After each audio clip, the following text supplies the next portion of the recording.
So, good afternoon everyone and welcome to our channel. This is Steve Hansel. At ito po ang ating bagong ite-test ride at the same time gagawa ng review. It's an old model Honda CB1 1989-1990 model. So, let's do a startup. Pero hindi pa po ito review feature lang po ito. Feature startup lang po tayo. Okay, so let's do this.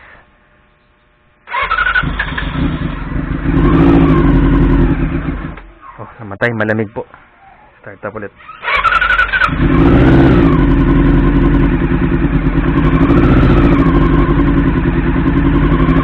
So, motor po kasing ito, wala tong choke. Kaya, kailangan pipirmahan po ng kamay natin dito. Hindi natin pwede bitawan na ganito. Hindi mamamatay. Malamig po siya. Saka, since 6 July 25, at may bagyo tayo, umuulan. Kaya, ayan, malamig ang makina, malamig din ang motor. Kaya warm up po tayo.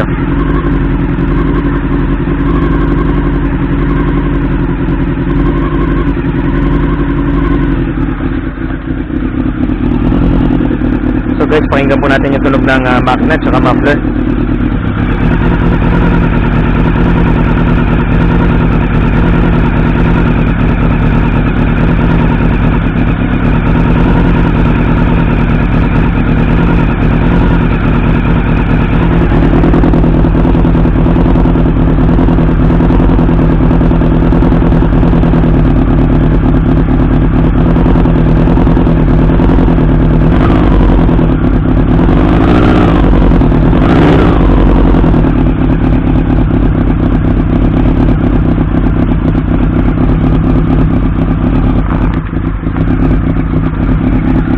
Parang mamamatay na.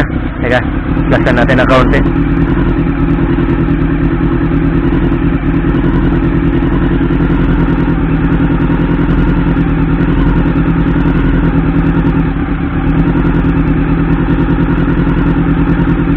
guys, ang hindi ko lang gusto dito sa motor na to, ito po siya, yung meter panel niya. Yan lang, RPM. Hindi gumagana yung speedometer. So, wala tayong ibang indicator dito. Lahat wala, as in RPM lang. So walang neutral indicator, walang turn signals.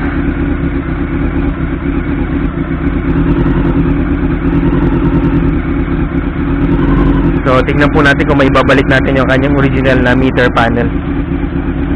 So buksan pa na natin yung ilaw niya.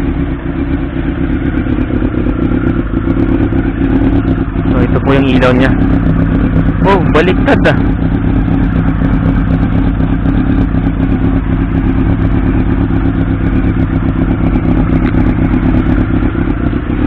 So, buksan natin headlight. Maliwanag naman. Okay. Check the signal lights.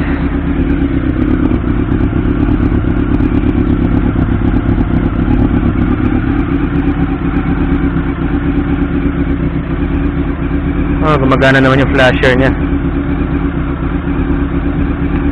High beam, low beam.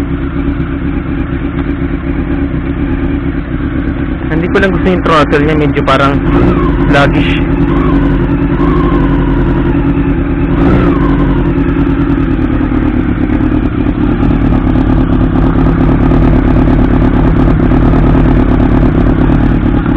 Grabe guys, this is inline 4, no? Guys, inline 4. Ito na yung inline 4 na gusto nating matakbo at pakinggan. So ito na po yun.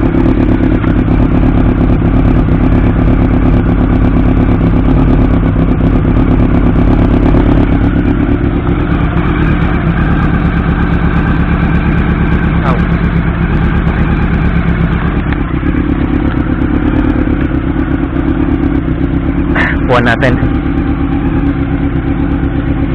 Sarap upuan. Baba ng upuan niya. Kaya tanggalin natin yung rubber matting. So, ito po yung tangke niya. Napakalaki.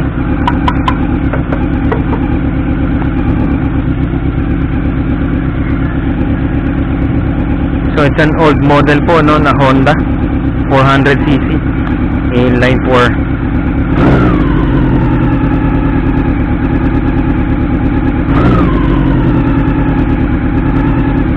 medyo sluggish nga po yung kanyang throttle. Hindi ko alam kung madumi po ang carb or wala sa synchronization.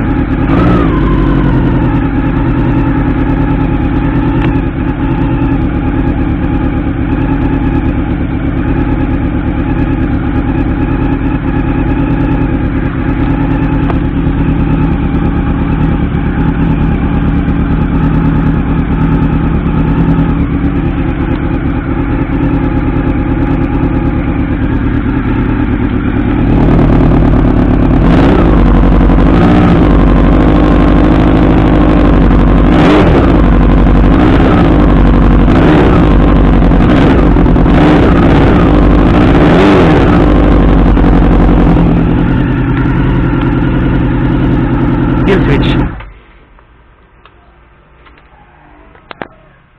So guys, that's it for our sound check of Honda CB1. So later guys, feature natin po siya for test ride at saka ikot po siguro, ganon. And if makakayanin pa, let's do an NLEX ride po. And tingnan natin kung paano ang takbo niya sa NLEX. So guys, thank you for watching. And as always, thank you for subscribing to our channel. At yun na po muna. Bye for now guys.